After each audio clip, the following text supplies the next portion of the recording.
आप लोगों ने मिलकर के इस कार्यक्रम को सफल बनाने का काम किया है। जहां हमारा पंडाल भरा है, वहीं जहां पंडाल के बाहर छाया नहीं है, उसके बावजूद भी हमें दूर तक लोग दिखाई दे रहे हैं। ये कानपुर का संदेश है कि इस बार इंडिया गठबंधन की न केवल जीत होने जा रही है, बल्कि हमारे दोनों प्रत्याशी अच्छे वोटों से परिणाम लेकर के लोकसभा में पहुंचने जा रहे हैं। ये गवर्नमेंट इंटर कॉलेज में कार्यक्रम हो रहा है। ये गवर्नमेंट इंटर कॉलेज में कार्यक्रम हो रहा है। यहीं पर तय हो जाएगा कि ये गवर्नमेंट इसके बाद पलट जाएगी। यही इंटर कॉलेज के मैदान से ऐलान हो रहा है कि गवर्नमेंट बदलने वाली है। और जिन लोगों ने पिछले 10 साल से न केवल झूठ बोला है, बल्कि अगर हम पीछे मुड़ के देखते हैं तो ब्रह्मांड का इतना झूठ किसी ने नहीं बोला होगा जितना भारतीय जनता पार्टी के लोगों ने बोला है। इनकी हर बात झूठी निकली, इनका हर वादा झूठा निकला। जो इन्होंने कहा, जो इन्होंने घोषणा पत्र में लिखा, वो कोई भी वादा इन्होंने 10 साल में पूरा नहीं किया। आज हम और आप चौथे चरण के चुनाव में आपसे सहयोग और समर्थन मांगने आए हैं। ये चौथा चरण बीच का चरण है। इससे पहले 3 हो चुके हैं। चौथे चरण के बाद 3 होने जा रहे हैं। ये चौथा चरण ही भारतीय जनता पार्टी का पूरा बैलेंस खराब कर देगा। और अब तो केवल 4 कदम हमें चलना है भारतीय जनता पार्टी की सरकार का सफाया करने के लिए। ये लोग जो किसानों की आय दोगुनी करना चाहते थे, न किसानों की आय दोगुनी हुई, न उन्हें खाद मिली तो बोरी से चोरी हो गई। और बहुत सारे साथी ये जानते होंगे जिस तरीके से दबाव बना करके, ताली थाली बजा करके और हमारे लोगों को जबरदस्ती वैक्सीन लगवा दिया, उसी तरीके से इन्होंने हमारे किसानों को नैनो यूरिया खरीदवा दी, जिस नैनो यूरिया का कोई लाभ नहीं हुआ। और आज ये लोग कह रहे हैं कि हम वैक्सीन वापस ले लेंगे। बताओ, जो वैक्सीन शरीर में चली गई, उस वैक्सीन को वापस कैसे लोगे? कैसे वापस होगी वैक्सीन? और जो लोग वैक्सीन लगवा करके सर्टिफिकेट रखे होंगे अपने घर पर, वो जब सर्टिफिकेट देखते होंगे तो बड़े मायूस हो जाते होंगे। जिनके पास भी सर्टिफिकेट होगा, बताओ ये उन्हें वो वोट देने जा रहे हैं इनको कि नहीं जा रहे हैं? न केवल ये हमारी आपकी जान के पीछे पड़े हुए थे, संविधान के भी पीछे पड़े हुए हैं। न केवल हमारी जान के पीछे पड़े हैं, बल्कि संविधान के पीछे भी पड़े हैं। और जो लोग कहते थे डबल इंजन की सरकार है, डबल इंजन की, इनके होर्डिंग आपने देखे होंगे। डबल इंजन वालों के ही सरकार का होर्डिंग से एक इंजन गायब है। और जो यहां का खटारा इंजन है, और इनका भी जो लड़ रहा है खटारा इंजन, वो पहले से ही गायब है, और जब वोट पड़ेगा तो जो अकेला इंजन दिखाई दे रहा है होर्डिंग पर, वो भी गायब हो जाएगा, वो भी दिखाई नहीं देगा।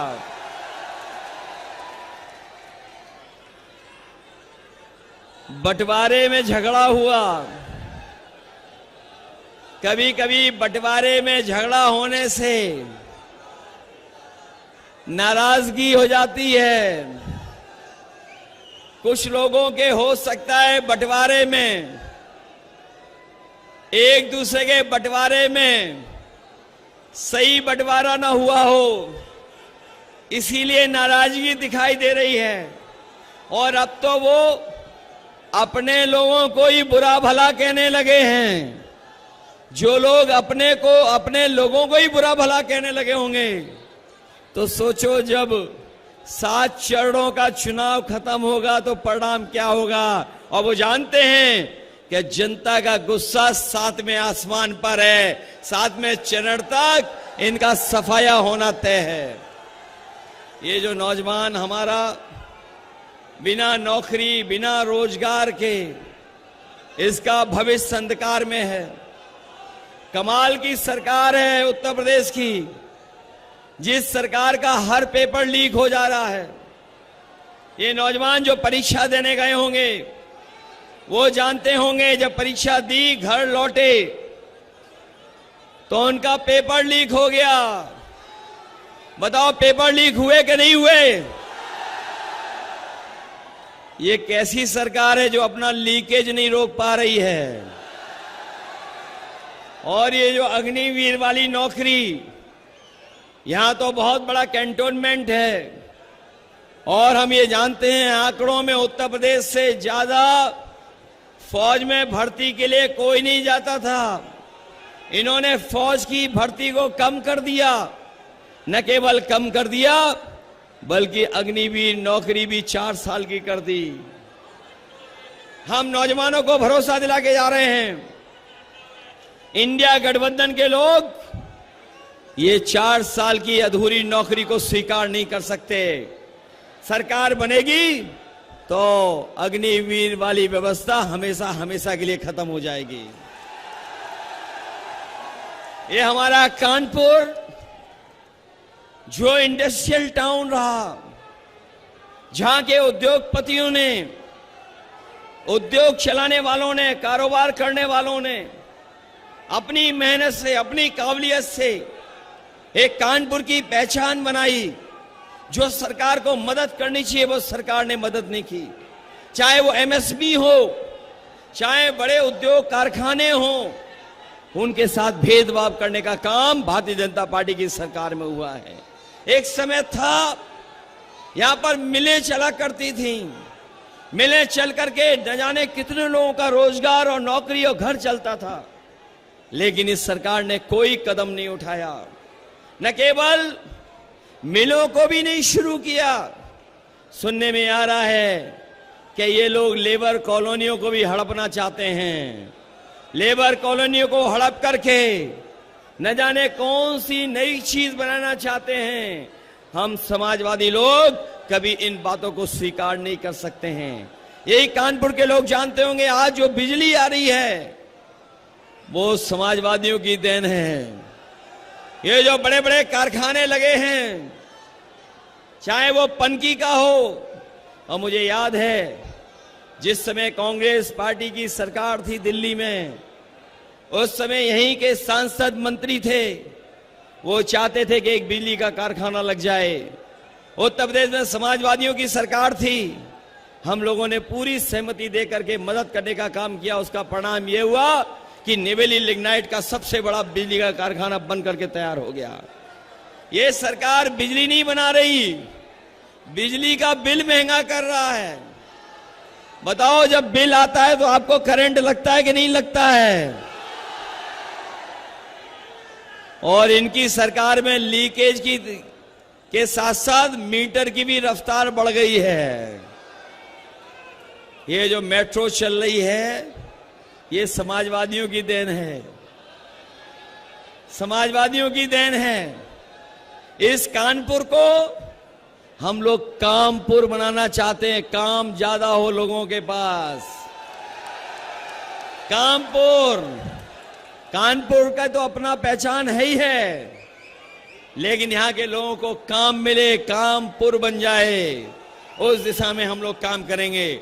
हम अपनी तरफ से अपने सभी संगठन के साथियों से और अपनी पार्टी के सभी नेताओं से और संगठन के पदाधिकारियों से, एक एक साथी से हम निवेदन करने आए हैं। जहां हमारे एक प्रत्याशी राजा रामपाल जी लड़ रहे हैं, दूसरे आलोक मिश्रा जी लड़ रहे हैं, इन दोनों की मदद करना और आज के बाद अपने बूथ पर तैयारी करना है। बताओ, अपने बूथों पे तैयारी करोगे?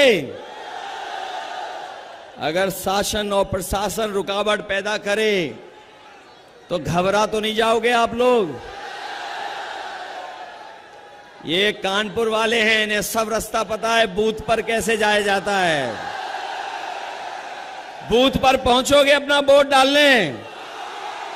आज के बाद घर घर जाकर के हमारी अपील, हमारा निवेदन करोगे सबसे? ये केवल चुनाव हमारे आपके भविष्य का तो है ही है, लेकिन ये चुनाव हमारी आने वाली पीढ़ी के भविष्य का भी है।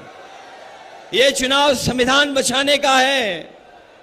संविधान के साथ साथ जो हमें अधिकार और न्याय मिलता है, वो न्याय और अधिकार को अपने सुरक्षित रखने का भी चुनाव है।